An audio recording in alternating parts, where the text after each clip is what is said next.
dia, senhoras e senhores. Eu sou Daniel Nonato. Obrigado a você pela presença em nosso encontro matutino. Lembrando que hoje, dia 29 de junho de 2021, celebramos São Pedro e São Paulo. Contudo, nesta data nós costumamos recordar mais de São Pedro, já que São Paulo é celebrado no dia 25 de janeiro, dia da sua conversão, ou a cátedra, né? Isso, pessoal, costuma dizer. Também ainda recorda a todos e a todas que esta festa acontece no mundo inteiro, sempre no dia 29 de junho. Contudo, no próximo domingo iremos celebrar o mesmo evangelho, o mesmo texto, que é Mateus capítulo 16, versículos 13 ao 19, que também celebramos o dia do Papa. A gente, quando olha para a realidade brasileira, a realidade onde nós estamos vivendo, nesse tempo onde se comemora mais a morte do que a vida, já ultrapassamos o número de 510 mil mortos pela pandemia da Covid-19. A gente que percebe claramente que ontem, por volta de 10 da manhã, publicou-se a captura do assassino Lázaro, lá da região de Goiás do Brasil, né? Na região no centro-oeste brasileiro. A gente ainda percebe claramente um discurso bem simplista quando fala, não, mas teria que morrer mesmo. Eu acho que às vezes nós estamos perdendo aquilo que o Evangelho fala lá no sermão escatológico, falando do amor esfriando.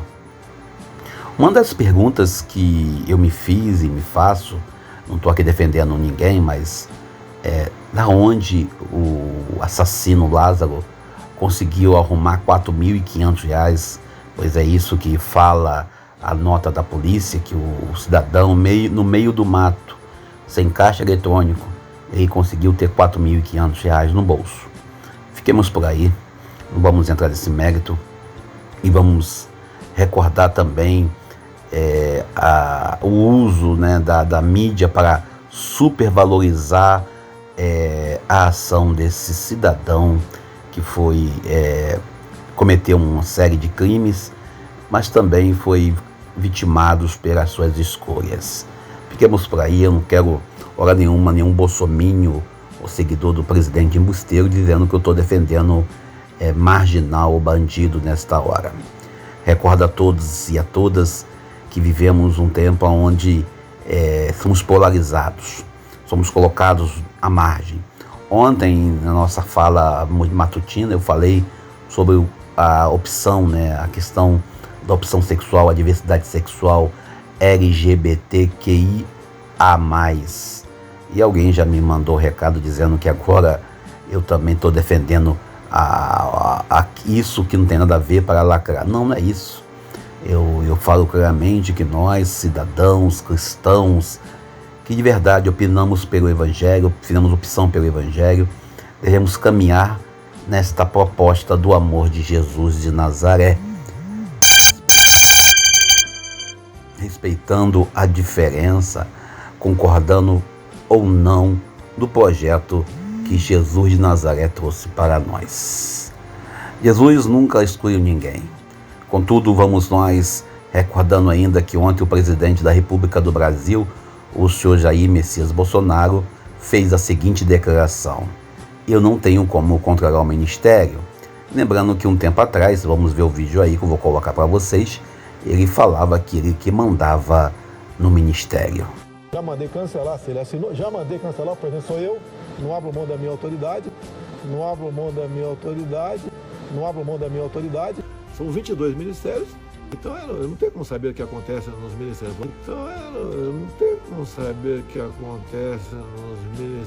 Na semana passada ele dizia que quem não assiste a Globo não é informado e quem assiste está desinformado. O presidente se aproximou muito do discurso Dilma de ser. E hoje ele conseguiu, ou melhor, ontem, ele conseguiu se aproximar do jeito Lula de ser. Quando Lula dizia, eu não sei de nada. Bom, esse é o nosso presidente atual, que cada vez mais demonstra claramente que ele é igual a todo mundo, ou melhor, pior do que todo mundo, que pegou no meio uma pandemia e ignorou a compra da vacina e quando quis comprar, quis ganhar alguma vantagem. Só apenas 1000%. Fiquemos com Deus, vamos para o Evangelho de hoje. O Evangelho de hoje, o Evangelho de Mateus, capítulo 16, versículo 13 ao 19, o Evangelho que muitas das vezes a Igreja Católica, alguns membros da Igreja Católica, usam para justificar o primado papal, dizendo que está na Bíblia a fundação da Igreja Católica. Nós, às vezes, lemos o texto de forma isolada e, como eu costumo dizer, e isso a teologia ensina para a gente, a teologia bíblica, todo texto tem que ter um contexto, um pretexto e depois um pós-texto. Se nós observarmos bem, e isso é um fato, Jesus está indo a Jerusalém. E no meio do caminho ele tem que ter certeza com quem ele pode contar e se de fato as pessoas estão ali com ele, por qual motivação. A pergunta que ele faz a Pedro e a comunidade apostólica é uma pergunta que até hoje podemos fazer: quem é Jesus? O interessante é que Pedro, ele não responde por si mesmo, responde pela ação do Espírito Santo, de acordo com o próprio Jesus de Nazaré.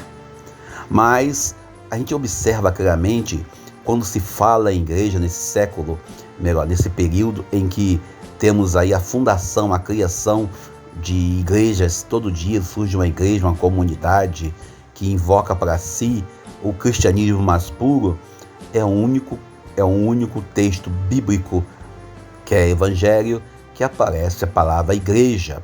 Igreja do grego eclésia, igreja que quer dizer assembleia. Sendo que, quando falamos em ser igreja, no sentido do Antigo Testamento, a famosa Carral de Javé, ou melhor, a Assembleia do Povo de Deus, nós, às vezes, perdemos a referência. O Evangelho de hoje ainda traz para nós uma obrigação de nós olharmos de fato que tipo de igreja nós estamos fazendo. A fundação da igreja não foi um ato burocrático que Jesus teve, mas sim uma ação coerente na sua vida. Há quem diga que a Igreja Católica, a Igreja Cristã, nasce nesse texto de forma simplista, quando percebemos que o nascimento, a fundação da igreja acontece em atividades e atitudes que Jesus toma. Cada vez mais nós temos aí uma igreja burocratizada, uma igreja preocupada em ritualismo, uma igreja preocupada em ter em nossas realidades uma ação mais ritualista do que celebrativa. A nossa querida opção por o Evangelho, a gente sempre tenta trazer para nosso discurso midiático, ou melhor, o nosso discurso cotidiano, que a nossa forma de ser igreja, de trazer a igreja é mais pura. Por isso, talvez alguns tradicionalistas na Igreja Católica invoquem tanto o catecismo, invoquem tanto o direito canônico, ou invoquem tanto a palavra de Deus, a Bíblia. Como também acontece nas igrejas evangélicas, onde o fundamentalismo bíblico nos ajuda a cometer certas heresias. Ainda vendo essa pergunta de Jesus, de fato quem sou eu, a gente ainda observa aquilo que o povo fala. Ainda hoje, uns e outros transformam Jesus em um ser à parte da realidade. Durante o período medieval, durante o momento do nascimento da Igreja Católica, no período da cristandade, transformaram Jesus num rei potente, transformaram Jesus em vamos dizer assim, um cidadão nórdico ou europeu de olhos azuis e cabelos longos, loiros, quando na verdade Jesus, por ser de origem judaica, jamais poderia ter, talvez, por que não, mas jamais teria essas fisionomia. E quando a gente fala nessa fisionomia de Jesus, nesse modelo, nesse retrato que muitos desenham, que muitos costumam divulgar, a gente pergunta qual é a verdadeira imagem do Cristo Senhor, quando, na verdade, a imagem do Cristo Senhor está envolvida, está repleta, está colocada na pessoa do irmão, sobretudo do mais desfavorecido, ou melhor, do excluído no sistema que nós estamos vivendo. Nesse tempo de pandemia, quando muitos e muitas pessoas estão sofrendo a sua realidade, onde muitas pessoas passam por necessidades extremas, o Evangelho de hoje, quando traz Pedro fazendo esta profissão de fé, não é qualquer profissão de fé, é apenas um reconhecimento que nós devemos ter com nossas atitudes. Quando você vê Pedro falando que tu és o Cristo de Deus, nós às vezes somos muito bons em dizer que Ele é o Cristo, Ele é tudo, Ele é o Deus poderoso. Mas nós esquecemos de verdade de dizer quem é Jesus de Nazaré com nossa atitude. Uma das marcas que nós tivemos e que nós temos no cristianismo sempre foi uma vivência da proposta de Jesus de Nazaré. Não apenas o discurso vazio ou o discurso fundamentalista. Jesus, quando faz essa pergunta, bem aqui no Evangelho de Mateus, e ele usa o termo tu és Pedro, e sob esta pedra, e aí ele fala pedra, alguns ainda procuram essa bendita pedra, aonde está esta pedra? Quando na verdade, Pedro, a palavra Pedro quer dizer pedra. E fundar a igreja não é você criar uma instituição burocrática que exige A ou B, mas sim uma igreja que nos pede de forma muito coerente uma atitude que nos envolva com o irmão e com o próximo. A gente ainda está passando por muita dificuldade devido ao desemprego, estamos passando por uma dificuldade por causa da pandemia e nós às vezes esquecemos de reconhecer que ser igreja é uma atitude que envolve uma nomeação, uma escolha, uma indicação feita pelo próprio Jesus de Nazaré. E ser igreja não é simplesmente você estar no culto. Aquilo que nós discutimos no ano passado, e esse ano também, se a igreja abre, se a igreja fecha, se o direito ao culto presencial ou culto a partir dos meios das redes sociais é válido. Quando na verdade, de que adianta ir na igreja, já canta já, não é isso? Um cantor no século passado e fazer tudo errado. Talvez nós, irmãos, nós, irmãs, nós, povo de Deus, nós, companheiros de missão, não tenhamos consciência que tipo de vocação nós temos, que tipo de missão nós temos.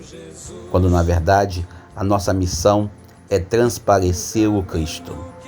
A igreja, como diz São Paulo Apóstolo, no seu capítulo 12 de Coríntios, a igreja é o corpo místico, E a gente olha bem que tipo de corpo nós estamos sendo, que tipo de corpo nós estamos levando em nossas realidades. Somos, às vezes, pessoas que são deformadas, somos, às vezes, pessoas que são colocadas em nossas realidades, onde transparecemos uma igreja longe do projeto da salvação de Jesus de Nazaré. Muitas das vezes, pastores, padres, bispos, muitas das vezes, líderes religiosos preocupados com a burocracia e com o dinheiro. Aí tem uma frase usada no século passado, pequenas igrejas, grandes negócios.